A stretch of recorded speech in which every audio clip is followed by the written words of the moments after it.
All right, let's talk about crushes. You know, that fluttery, exciting, kind of nerve-wracking feeling that can make your whole day feel like a movie scene? They're fun, right? But here's the thing, not all of them are actually good for us. Some can leave you feeling totally drained, insecure, or just plain confused. So today, we're diving into how to safeguard your heart. And that really gets to the heart of it, doesn't it?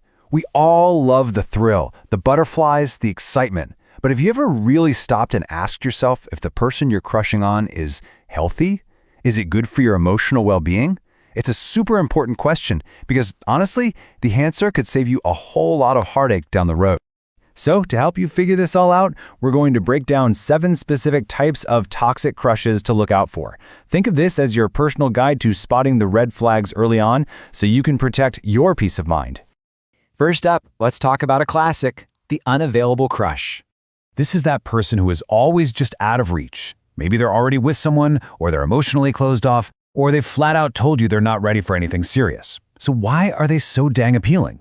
Well, our brains can get totally hooked on the chase. It feels like this big challenge, right? But the reality is, you're pouring all your amazing emotional energy into someone who just can't or won't give it back. It's a recipe for disappointment. Every time. Okay, let's move on to a trickier one. Number 2, the controlling crush. You know, this person can seem unbelievably charming at first, and that's what makes this so dangerous. But underneath that charm is often a need to control your life. They might start small, trying to influence who you hang out with, what you wear, or even what you think.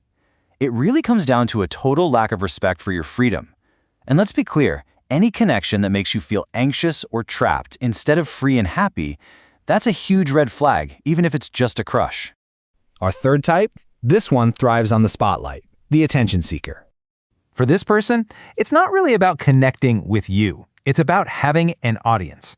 They are masters of making you feel like the most important person in the world one minute and then completely ignoring you the next.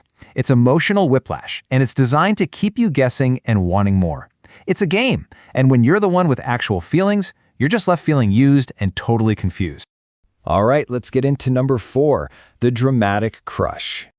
Oh, you know this type. There is always something going on. They're surrounded by chaos and conflict. And it's easy to get swept up in that because sometimes we mistake all that drama for, passion or excitement. But living on that constant emotional roller coaster, it is exhausting. Here's the bottom line. Your heart needs stability to thrive. Constant chaos isn't passion, it's just a threat to your peace. Next up, we have a particularly damaging one, the narcissistic crush. This person's entire world revolves around them, their ego, their looks, their needs. They often use charm and flattery like a tool, just to get what they want, not to actually connect with you. When you're crushing on someone who almost never stops to consider your feelings, it can slowly start to chip away at your own self-worth. You might even start to question if your needs matter at all. It's a really subtle but deeply damaging dynamic. Which brings us to number 6, the absolute master of mixed signals, the inconsistent crush. So they're super into you one day, and then the next, radio silence. They reach out, make you feel great, and then just vanish, only to pop back up a week later like nothing happened. This isn't just someone being busy, it's a manipulative pattern.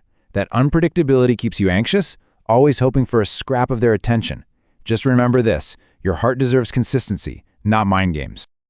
And that brings us to our final red flag, number 7, the toxic comparison crush. Now, this isn't just about liking someone who's popular. This is about being into someone whose actions constantly make you feel like you aren't good enough. A healthy crush should make you feel hopeful, excited, maybe even better about yourself. But if thinking about them just leaves you feeling insecure, jealous, or like you're in some competition for their attention, that's not a crush. That's a source of self-doubt. And that is never, ever worth your energy. So after running through all 7 of these types, it really all boils down to this one single, powerful question. You just have to ask yourself, does this person lift me up or do they drag me down? It's a simple gut check that honestly reveals everything you need to know. I mean, just look at this side by side. The difference is crystal clear, isn't it? One side is just full of insecurity, chaos, and emotional games. The other is all about feeling safe, inspired, and getting consistency. A healthy connection should bring out the best in you. It should inspire you and make you feel safe to be yourself, not drain all your energy. Ultimately, the most important message here is this. Your emotional well-being is more important than any crush. Period. That temporary thrill of infatuation is never worth the long-term damage to your self-respect. You have to be the guardian of your own peace, first and foremost. And I really want to leave you with this powerful thought. Your peace, self-respect, and emotional health are more valuable than any excitement or infatuation. That little spark of a crush, it'll fade. But the relationship you have with yourself, that's forever. And that's the one that truly needs protection. So, as we wrap up, I'll just leave you with this one last question to think about. Think about that person.